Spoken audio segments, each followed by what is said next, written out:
Исәнмез, кадерле укучыларым. Бүген без сезнең белән химик реакцияләрнең классификациясын өйрәнүне дәвам итәбез. Бүгенге дәрестә без сезнең белән химик реакцияләрнең җылылык эффекты белән танышып үтәчәкбез. Хәзер әйдәгез тәҗрибә карап алыйк. Натрий гидроксиды алабыз. Натрий гидроксиды алдым, аңа фенофталин тамызам. Ремә кура җиләгетсенә керде. Мин аңа сульфат кислотасы тамызам. Ремә натрий гидроксиды салдым, һәм аңа сульфат кислотасы салдым. Ремә безнең шундый төссез калды. Мин аңа температура датчигы тыгам һәм реакция вакытында җылылык аерып чыккан яки йотылганын тикшерәбез.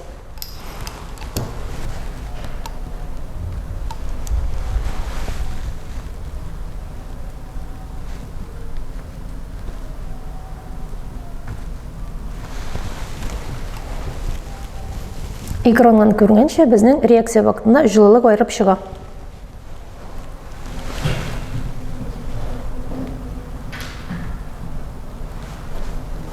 Ничә градус икәнлеген карыйбыз.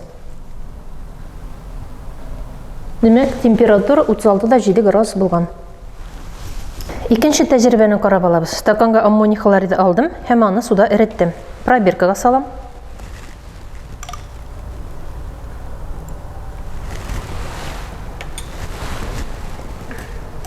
Температура датчигын тыгабыз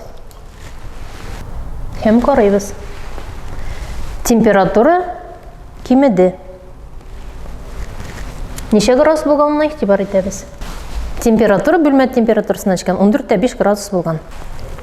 Укучылар, әле тәҗрибәдән күренгәнчә, бер реакциядә җылылык аерып чыкты, бер реакциядә киресенчә җылылык йотылды.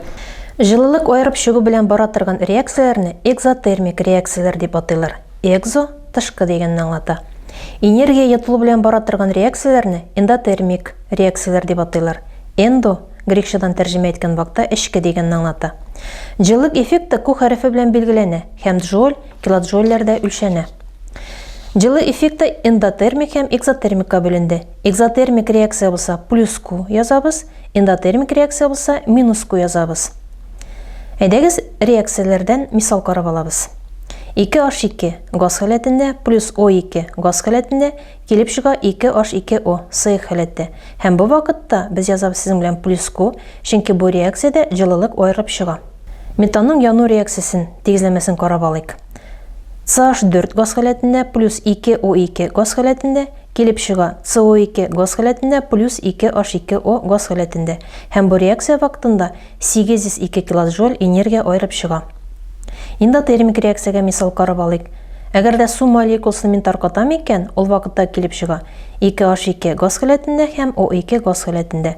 Таркалу реакцияләр аларның бөтенсе диярлек эндотермик реакцияләргә керәләр. Һәм без анда минус ку язабыз. Энергия йотыла. Әгәр дә кальций карбонатын каты халәттә мәдәне таркатабыз икән, барка килә кальций оксиды каты халәттә һәм CO2 углекислый газ халәтендә аерып чыга. Һәм шулай бу реакция безнең эндотермикка керә һәм минус 180 килоджоуль энергия йотыла. Химик реакцияләр барышында аерылып чыккан яки йотылган җылылык микдарын реакциянең җылылык эффекты дип атыйлар. Җылылык эффекты күрсәтеп язылган реакция тигезләмәләрен термохимик тигезләмәләр дип атыйлар. Химик тигезләмәләрдән аермалы буларак, термохимик тигезләмәләрдә матдәләрнең агрегат халәтен каты, сыек, газ икәнен күрсәтеп язалар. Әйдәгез шушы темага мәсьәлә төшеп алыйк. Реакциянең термохимик тигезләмәсе бирелгән. Магний O каты халәттә плюс CO2 газ халәтендә килеп чыга магний CO3 каты халәттә плюс 102 килоджоуль. Реакциягә 8 грамм магний оксиды тотылса, күпме микъдарда җылылык аерып чыкканын исәпләгез. Реакциянең тигезләмәсен күчереп язабыз. Безгә мәсьәләдә 8 грамм магний оксиды бирелгән. Димәк, без аның табабыз молен. Моль табыр өчен массаны бүләбез моляр массага. Безгә магний оксидының моляр массы кирәк. Магний оксидының моляр массын табу өчен Менделеев периодик системасына мөрәҗәгать итәбез. Магнийның атом массы 24-кә тигез, кислородныкы тигез 16-га. Димәк, кушкачның килеп чыга 40 грамм бүленгән моль. Мәсьәлә чыккан вакытта без һәр вакытта матдә микъдарын табабыз. Матдә микъдарын табар өчен массаны бүләбез моляр массага.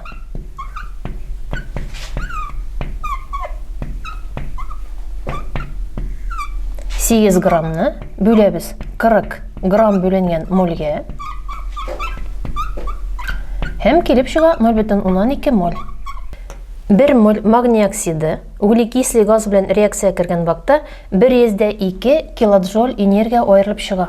0,12 моль магний оксиды реакция кергән вакытта күпме күләм җылылык аерып чыкканлыгын исәпләп чыгарабыз. Без аның өчен пропорция төзибез. 1 моль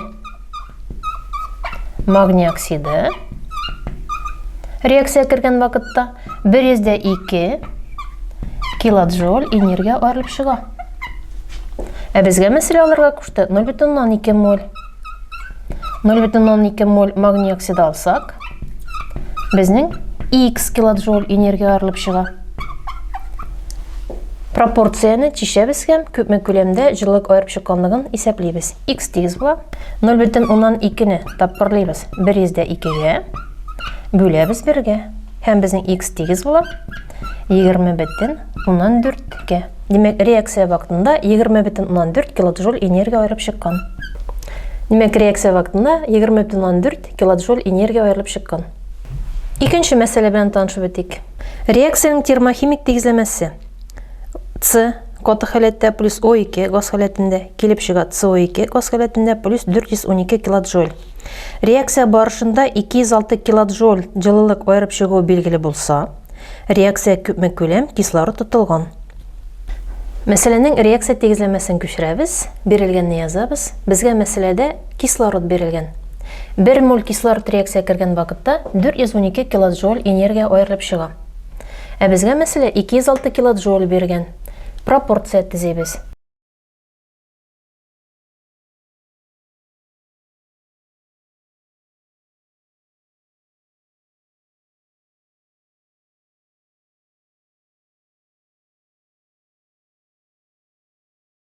Bir моль кислородта 412 килоджоуль, X моль кислородта 206 килоджоуль энергия аерылып чыга. X-ны табабыз. X-ны табу өчен 1 мольны тапкырлыйбыз 206 килоджоульгә һәм бүләбез 412 килоджоульгә. X безнең тигез була 0,5-гә. Демәк, реакциягә 0,5 моль кислород тотылган. Һәм кислородның табыбыз күләмен. Күләм табыр өчен газларның моляр күләмен тапкырлыйбыз мәддә микъдарына. Газларның моляр күләме безгә билгеле, ул 22,4 литр бүленгән мольгә тигез. Тапкырлыйбыз 0,5 мольгә. Һәм тигез була 11,12 литрга. Демәк, күләмне табыр өчен кислородның мәддә микъдарын газларның моляр күләменә тапкырлыйбыз. 22,4 литр мольне тапкырлыйбыз 0,5 мольгә һәм җавап килеп чыга 11,12 литр. Демәк, 206 килоджоуль энергия аерып чыккан вакытта 11,12 литр кислород реакция кергәнлеген исәпләдек. Химик реакцияләр вакытында энергия әверелә яки саклану турында хәзер танышып китик. 2 су молекуласы таркалган вакытта 2 молекула водород һәм 1 молекула кислород барлыкка килә. Һәм бу вакытта 484 килоджоуль энергия йотыла. Процесс барышында йотылган энергия юкка чыкмый. Ул хасил була торган мәддәләрдә кислород белән водородта тупланган. Бу табылган мәддәләрнең кислород белән водородның суга караганда 484 килоджоуль энергиягә байрак булуын аңлата. Моның шулай булуына ышану өчен кире реакция үткәреп, ягъни водородны яндырып, су табып расларга була. Бу вакытта суны таркатуга киткән микъдарда энергия аерылып чыга. 2H2 газ халәтендә плюс O2 газ халәтендә килеп чыга 2H2 С халәте. Һәм бу вакытта 484 килоджоуль энергия аерылып чыга.